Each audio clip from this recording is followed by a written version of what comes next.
Bonjour la famille. Ce message s'adresse exclusivement à mon époux, Papa Roger.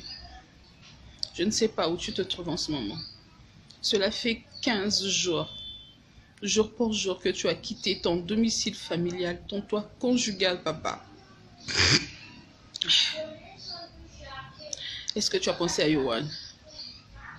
Est-ce que tu as pensé à Curtis? Est-ce que tu as pensé à Mary Jo? Je sais que je n'ai pas toujours été une épouse facile. Je sais. Mais papa, s'il te plaît, reviens.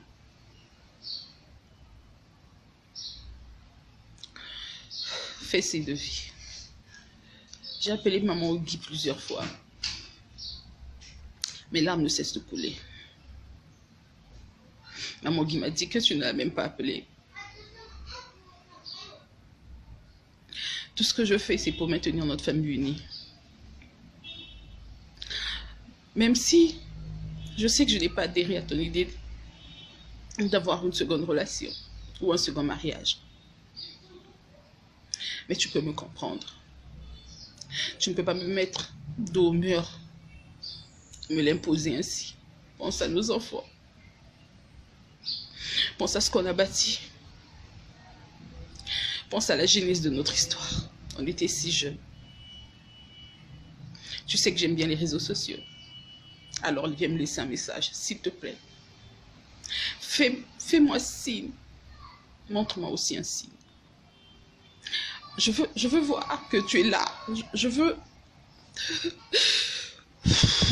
En fait, je veux que tu me montres un signe, que tu es là, que tu m'as lu, que tu m'as regardé. Je ne sais pas ce que je peux dire aux enfants.